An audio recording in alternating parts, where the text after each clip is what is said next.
سلام كميتم سي كبرى سمعتنا زعبيت زيناتات هاجرات نوردي كمونا قدستي هاجرو في صامتات النغرب له هرميني ميديايو كموترو نيلو مربع 23 حسز دالنا يوم حد صرت على تو زيناتات تاسعبنا نغرب لكم هنا نمكت لكم ان عدمنا عندنا طبطاتهم كنقدم شو دناويان قدات كينات يوكرين محجاز لهم دلونت ام جمار زعمت ازيرو من كل كم زرعه بخدمة مال سونيك أتري أب مونغوس كاران فال شوبينغ حانت ناي قعزون ناي تعنت المكان بمقجان حموشتا سبات مماتهم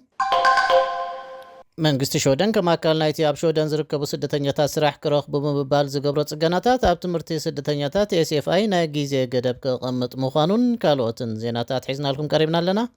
ንምክትታልኩም ደጊምና እናዓደምና ሕጂ ብቐጥታ ናብ ዝርዝራቱ ሾደናውያን ግዳያት ኩናት ዩክሬን ንምሕጋዝ ዘለዎም ድልውነት ኣብ ምጅማር ዝዓመት ኣዝዩ ርኡይ ምንቆልቋል ከም ዝረኣየ ሬድዮ ሾደን ፒ4 ቫርምላንድ ሓቢራ ሾደን ዝርከብ ትካል ግብረሰናይ ዩኒሴፍ ኣብቲ ናይ ዝሓለፈ ዓመት ተመሳሳሊ እዋን ክነጻጸር እንከሎ ክሳብ ሚያዝያ ናይ ዝዓመት ካብ ዝእከብ ዝነበረ ወፍያታት ትሕቲ 10 ሚእታዊ ጥራይ ከም ዝኣከበ ሓላፊት ምእካብ ረድኤት የሲካ ዚመርማን ትገልጽ ኣብ ዩክሬን ዝካየድ ዘሎ ኩናት ፈለማ ዘስዓቦ ስምባደን ድንጋፀን ዝሒሉ ሕጂ ከም ንቡር ዝውሰደሉ ግዜ ስለ ዝመፀ ብሓደ ወገን መዓልታዊ ሓደስቲ ዛዕባታት ይቕልቀሉ ብምህላዎም ከዓ ብኻልእ ወገን ነዚ ክስተት ኣበርክቶ ገይሮም ክኾኑ ከም ዝኽእሉ ዚመርማን ወሲኻ ትገልጽ ብዘይካዚ ብምኽንያት ዝቕባበ ናብራ ዜጋታት ኣዝዩ ተጸልዩ ምህላው ካልእ ዝዓበየ ምኽንያት እዚ ምንቆልቋል ምዃኑ ይፍለጥ ብቕድመት ማል ሶኒ ድሕሪ ቀትሪ ኣብ መንጎ ስካዳን ፋል ሾፒንግ ሓንቲ ናይ ጉዕዞን ናይ ጽዕነት መካይንን ብምግጫውን 5 ሰባት ሞይቶም እቶም ዝሞቱ 5 ኩሎም ካብ 20 ክሳብ 45 ዓመት ዝዕድሚኦም ደቂ ተባዕትዮ እዮም ክብሉ ፖሊስ ሓቢሮም ኣለዉ መራሒ ናይታ ናይ ጽዕነት መኪና ቀሊል መጉዳእቲ ከም ዘጋጠሞ ሬድዮ ሾደን ፒ4 ስካራቦርግ ወሲኻ ጸብጺባ ኣላ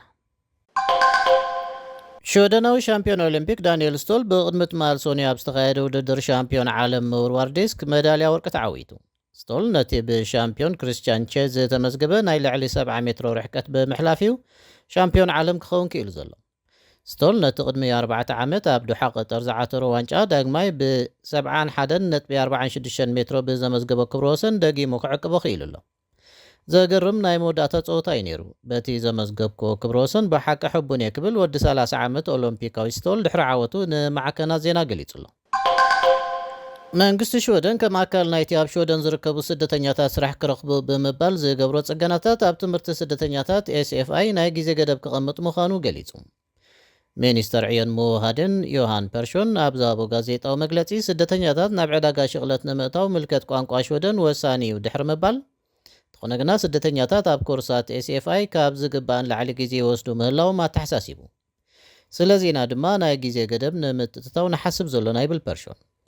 ወላ እኳ ብዙሓት ሰራሕተኛታት ዝጠልባ ኢንዱስትሪታት እንተሃለዋ ኣብ መንጎ ኣብ ሾደን ዝተወልዱ ሰባትን ካብ ሃገር ወፃኢ ዝተወልዱን ሰባት ዘሎ ጋግዕ ዕድል ሽቕለት ኣዝዩ ዓብዪ ምዃኑ ፐርሾን ወሲኹ መልኪቱ ሰባት ክሰርሑ እንተኾይኖም ቋንቋ ሾደን ክዛረቡ ወሳኒ እዩ ድሕሪ ምባል ኣብ ዝቐረበ እዋን መጠን ሽቕለት ኣልቦልነት ናይ ምንቁልቋል ዝምባለ ይርኢ እኳ እንተሃለወ እዚ ንንውሕ ዝበለ እዋን ከምኡ ኢሉ ከይጸንሕ ከም ዝኽእል ኣጠንቂቑ ኣሎ ርእሰ ከተማ ኖርዌይ ኦስሎ ካብ ነዊሕ እዋን ኣትሒዛ ከም ውሕስቲ ከተማ ክትረአ እኳ እንተጸንሐት ኣብዚ ሕጂ እዋን ግና ብትሕቲ ዕድመ ኮተይቲ ዓመት ዝመልኦ ገበናት ይፍጸም ምህላው ፖሊስ ተሃገር ሓቢሮም ብፍላይ ድሕሪ ምዝላቕ ለበዳ ኮሮና ናብ ፖሊስ ዝቕርብ ጥርዓናት ገበን ብ18 ሚእታዊት ወሲኹ ኣሎ ኣብ እዋን ለበዳ ኮሮና መጠን ገበን ምንቆልቋል ርኢዩ እኳ እንተነበረ ካብቲ እዋን ተጀሚሩ ግን ብፍላይ ኣብ መንእስያት ብቐጻሊ እናወስኺ መጺኡ ኣሎ ኣብ ቀዳማይ ፍርቂ ዓመት 2023 ኣስታት 1744 ጥርዓናት ገበን ከም ዝመጾም እዞም ገበናት ከዓ ካብ 10 ክሳብ 17 ብዝዕድሚኦም ኮተቴ ከም እተፈጸሙ ጋዜጣ ኣፍተን ፖስተን ጸብጺባ ኣላ ሓይሎ ካብዚኣቶም ብተደጋጋሚ ገበን ዝፈጸሙ ኮይኖም ከቢድ ዓመፅን ቅትለትን ክፍጽሙ ይኽእሉ እዮም ዝብል ስክፍታ ከም ዘለዎም ፖሊስ ወሲኾም ሓቢሮም ዝገበናት በተን መንእስያት ዝምልምላ ውድባት ገበን ዝፍጸም ክኸውን ይኽእል እዩ ኣብ ኖርዌይ ገበነኛ ትሕቲ 18 ዓመት እንተኮይኑ ክእሰር ብሕጊ ኣይፍቀድን እዩ ትሕቲ ዕድመ ኮተቲ ኮይኖም ገበን ዝፍጽሙ ሙያዊ ክትትል ወይ ሓገዝ ክረኽቡ እዩ ዝግበር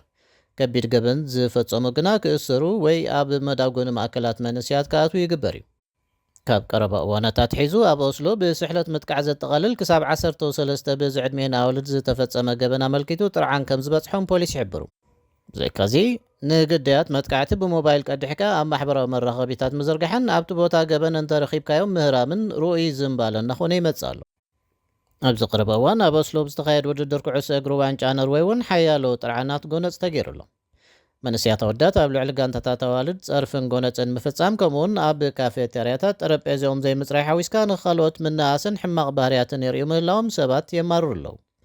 ዋና ጸሓፊ ዋንጫ ኖርዌይ ፖል ፕለትሪክ ንኣፍተን ፖስተን ኣብ ዛባ ሓበሬታ እዞም መንእስያት ንሓድሕዶምን ንዓበይትን ብዛዕባ ኣኽብሮት ዘይብሎም ምዃኖም ድሕሪ ምግላፅ ወለዲ እዞም ኮተትየ ዕዮ ገዝኦም ይሰርሑ ኣለዎም ክብል ወቒሱ ኣሎ ንብስራት ኣብ ሰሜን ኤውሮጳ ዝመደበሩ ትራንስፈር ጋላክሲ ናይ ነዊሕ ዓመታት ልምዲ ኣብ ዲጂታላዊ መፍትሒ ናይ ሓዋላ ወይ ከዓ ዝውውር ገንዘብ ዘተኣታተወ ትካል ኮይኑ ሕጂ ድማ ጠለብ ዓማዊሉ ንምምላእ ካብ ሙሉእ ኤውሮጳ ናብ ኤርትራ እውን ገንዘብ ክትልእክሉ እትኽእሉ ቅልል ዝበለ መስርሕ ፈጢሩልኩም ኣሎ እዚ ስርሒት እዚ ነቲ ኣብ ኤውሮጳ ዝርከብ ማሕበረሰብ ኤርትራ ኣብ ዓዱ ንዝርከብ ስድራ ቤቱ ንምድጋፍ ዝጽዕር ዓብ እፎይታ ዝህብ እዩ ትራንስፈር ጋላክሲ ንተጠቀምቲ ምቹእ ዝኾነ ኣፕ ኣዳልዩ ካብ ዝኾነ ቦታ ኤውሮጳ ብዲጂታላዊ ኣገባብ ገንዘብ ብምልኣኽ መቕረብኩም ናብ ሂምቦል ብምኻድ ገንዘቦም ክርከቡ ከም ዝኽእሉ ነበስረኩም እዚ ብፍሉጣት ቨምፐር ካፒታሊስትን ባንከኛታትን ዝድገፍ ሕጋውን ውሑስን ዘተኣማምንን ናይ ሓዋላ ኣገባብ ንዘለና ልዑል ተመክሮ ምትሕልላፍ ገንዘብ ምስክር እዩ ሕጂ በዚ ጥብቆ ወይ ከዓ ሊንክ ኣቢልኩም ትራንስፈር ጋላክሲ ኣፕ ተመዝጊብኩም ኣውርድዎ ንኤርትራ ድማ ካብ ኤውሮጳ ገንዘብ ምልኣኽ ክትጅምሩ ትኽእሉ ኢኹም ብተወሳኺ ትራንስፈር ጋላክሲ ብትግርኛ ድጋፍ ንዓማዊሉ ከም ዝህብ ነበስረኩም ንዝያዳ ሓበሬታ ወይ ድማ ንሓገዝ ወይ እውን ሕቶታት ምዝህልወኩም ብቁፅሪ ስልኪ 00 46 7 10 71 21 69 ተወከሱና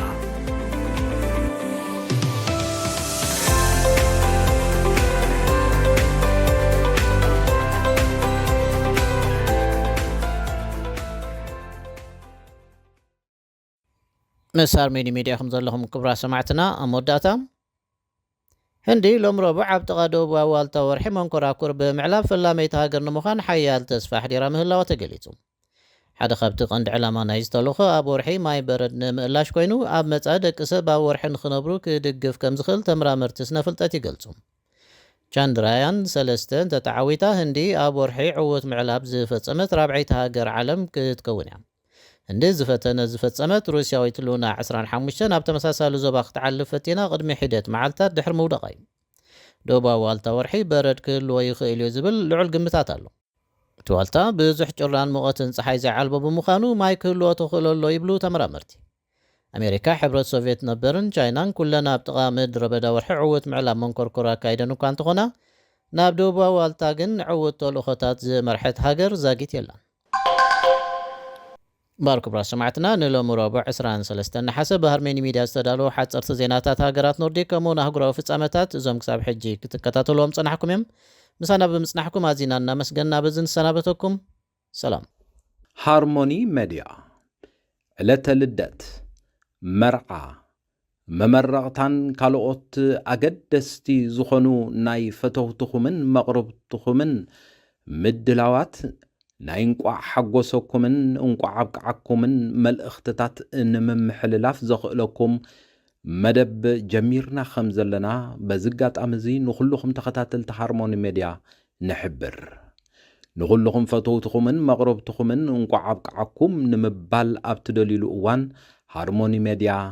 ዕድል ከፊትልኩም ስለዘሎ ተጠቀምሉ